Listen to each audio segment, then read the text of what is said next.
அம்மா மாயா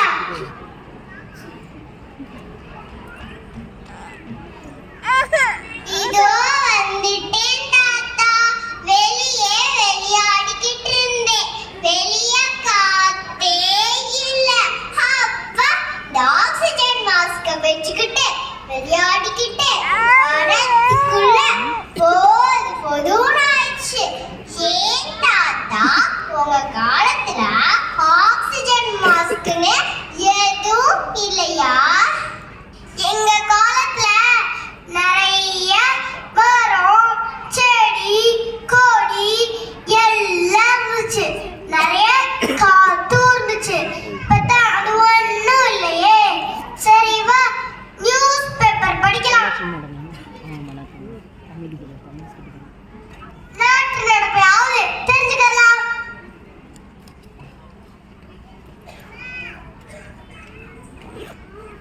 ஓ படிக்கலாமே.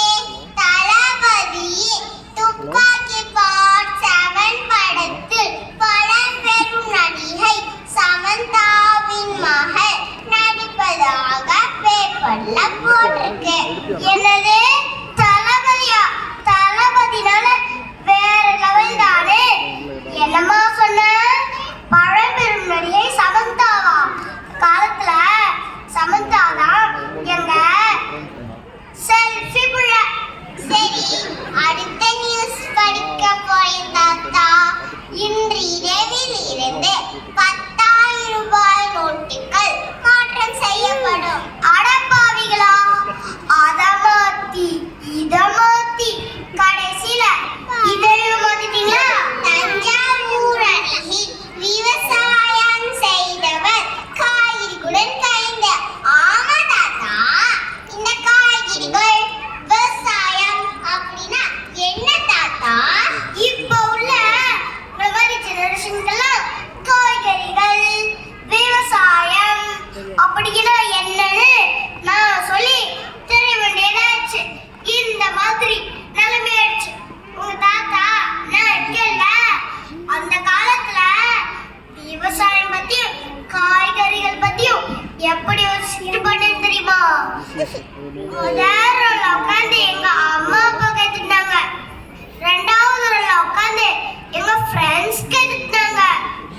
கொஞ்சம் பேர் பின்னாடி உட்காந்து எதுக்கு கேட்டுட்டோன்னு தெரியாம கேட்டுட்டாங்க. நீங்களும் கொஞ்சம் கேட்டுட்டுங்களே. கஷ்டப்பட்டு எழுத பேசுறேன்ல. தாத்தா தாத்தா அந்த ஸ்கிட்ட எனக்கும் கொஞ்சம் சொல்லுங்களே. வந்து கையை எல்லாரும் கை தட்டட்டும். அதுவா 2000ல நடந்தது. இப்ப 2050. அப்படியா? எப்படி தாத்தா 2000க்கு போறது? தாத்தா தாத்தா நீங்க மட்டும் 2000 போகாதீங்க தாத்தா. அவரவர் வாழ்க்கையில் ஆயிரம் ஆயிரம் மாற்றங்கள். அந்த நினைவுகள் நெஞ்சினில் திரும்பிட திரும்பிட ஈட்டுங்கள். அது ஒரு அழகிய நிலாஜாலம். கனவினில் தினம் தினம் உலா போகும். அது ஒரு அழகிய நிலாஜாலம். கனவினில் தினம் தினம் உலா போகும். நிலவுகள் சேர்ந்து பூமியில் வாழ்ந்ததே அது ஒரு பொற்காலம். தாத்தா தாத்தா நீங்க மட்டும் 2000 போகாதீங்க தாத்தா. என்னையும் கூட்டிட்டு போங்க. இப்ப நம்ம 2000க்கு வந்துட்டோம். அப்ப அது அழகான ஊரு. ஊருக்குள்ள ஒரு பெரிய வீடு. வீட்டுக்குள்ள ஒரு ஃப்ரிட்ஜ்ல இருந்து காய்கறி கொட்டதே பாரு. नीदी सिलेला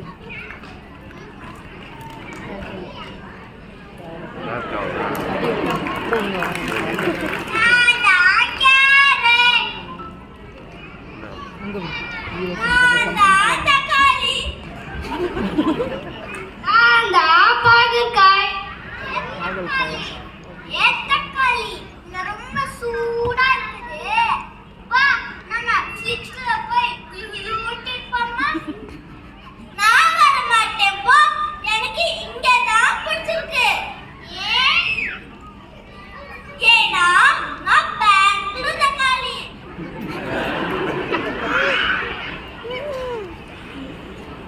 பாவிங்களா தண்ணி தான் வர மாட்டேங்குதுன்னு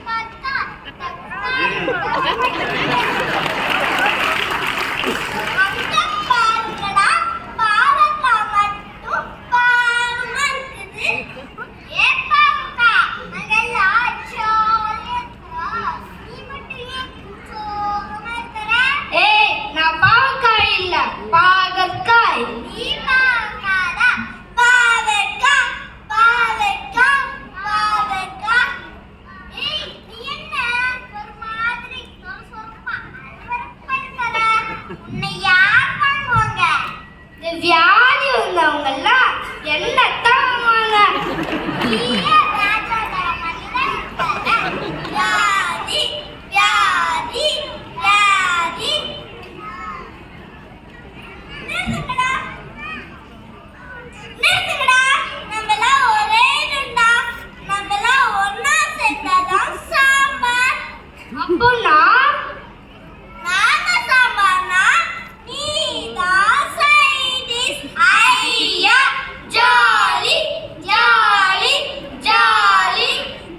இது தப்பாச்சே. நம்ம கதை ரொம்ப ஹாப்பி பட்டிருக்கேன். இப்போ சின்ன ட்விஸ்ட் பண்ணணுமே.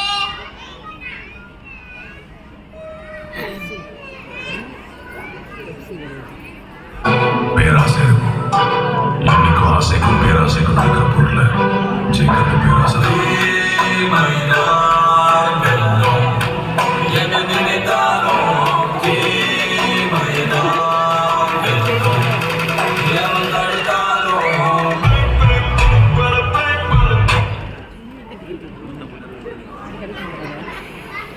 My dear ladies and gentlemen, என்னை வரவேற்க ஃபாரின் சாக்லேட்டுகளும் பிஸ்கெட்டுகளும் வந்திருக்கும் என்று நான் வியந்தேன்.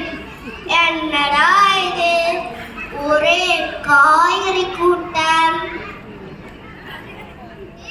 யாரா நீ? எங்க கிட்ஸ்ல வர? நாயாச்சும் சொல்றது இருக்கட்டும், முதல்ல நீ யாரா?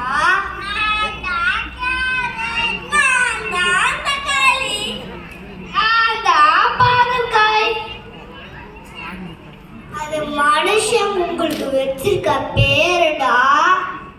எங்க கார்மெண்ட் மார்க்கெட்ல உங்களுக்கு வச்சிருக்க பேரு ஆர்கானிக் ஃபுட். ஆர்கானிக் ஃபுட்டா? என்னது ஆர்கானிக் ஃபுட்டா? என்னது 6 மணிக்கு ஃபுட்டா? அது 6 மணி ஃபுட் இல்லடா.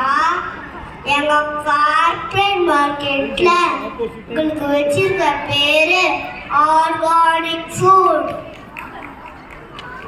ஏய், உங்க மார்க்கெட்டை விட எங்க உழவு சந்தை பெருசுடா.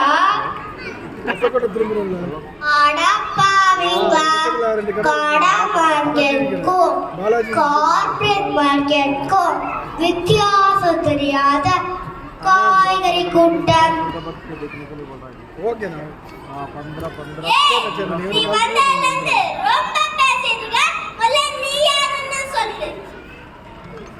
பிரியாணி வாங்கும் போதும் பீஸா வாங்கும் போதும் காப்பாஃபுல வருமே கூல் ட்ரிங்க்ஸ்.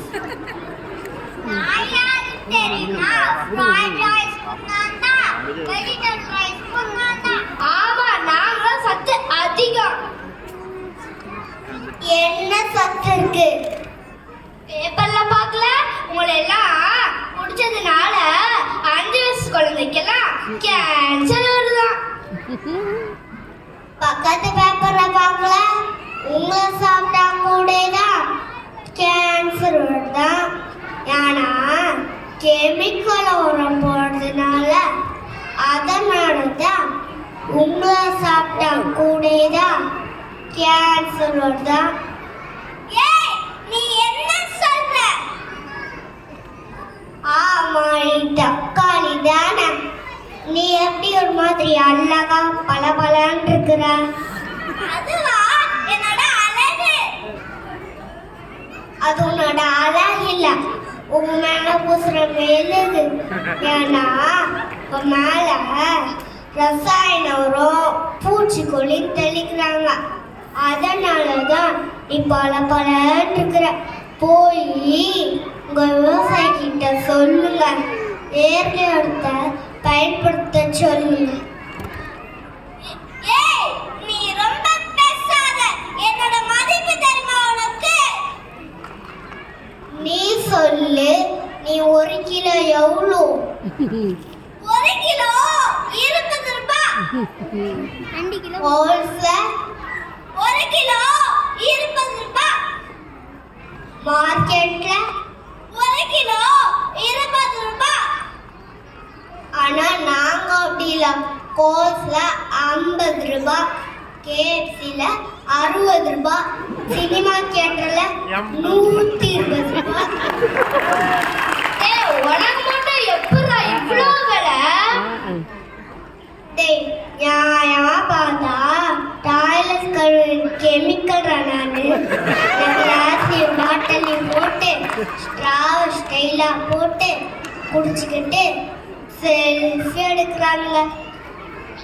இதான் இந்த மனித கூட்டம். டேய், எனக்கு பிடிக்கலடா. வாங்கடா எல்லாம் சேர்ந்து இவனை விரட்டி அடிப்போம். இவங்களெல்லாம் பார்த்தாலே விரட்டி விரட்டி வெறுக்கத்தான்.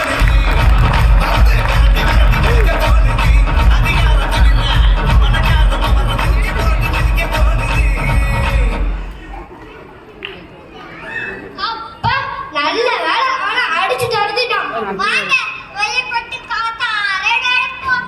என்ன காத்தே வரமாட்டேங்குது. வெளியே வந்தா காத்து வரணும்னு நினைச்சா காத்தே வரல. அது எப்படி வரும் காத்து? ரோடு போடுறேன்னு, வீடு கட்டுறேன்னு, பர்னிச்சர் செய்யறேன்ட்டு எல்லா மருந்து கட்டிட்டாங்களே, அப்புறம் எங்க இருந்து கிடைக்கும் காத்து? 20-30 வருஷம் கழிச்சு இப்ப கிடைக்கிற இந்த காத்து கூட அப்ப கிடைக்காது. என்ன பண்ண போறாங்களோ இந்த மக்கள் தெரியலையே. இப்போவே ரசாயனத்தை போட்டு வளர்க்குறாங்க. இன்னும் கொஞ்ச நாள்ல நாம கூட இருப்போமோ இருக்க மாட்டோமோ தெரியலையே.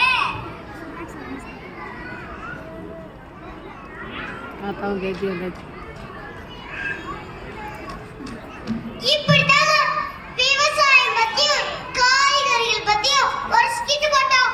அப்பவே இப்படி சூப்பரா மெசேஜ் கொடுத்துருக்கீங்களே, அப்புறமே எந்த மாற்றம் வரலன்னா அப்பதான் வீட்டுக்கு ஒரு மரம் வளர்த்தாங்க, ரோடு ஓரமும் மரம் வளர்த்தாங்க, வளர்த்தவங்களே ரோடு போடுறேன்னு மரத்தை வெட்டிட்டாங்க. காட்டுல இருக்க மரத்தை வெட்டி வீடா கட்டியாச்சு. விவசாய நிலத்துல மான்சும் அபார்ட்மெண்ட்டும் கட்டியாச்சு. அப்ப இங்கிருந்து கிடைக்கும் இயற்கை காத்து 2050ல இந்த கேது 2070ல என்ன ஆகும்? என்ன மக்களே, ஆக்சிஜன் சிலிண்டரோட அலைய ரெடியா? இப்பவே ஆக்சிஜன் மாஸ்க் போட்டுக்கிட்டே இருக்க முடியலையே, இதுல சிலிண்டர் வேற தூக்கிட்டு நடக்கணுமா? மக்களே, முடிவு உங்க கையில. அது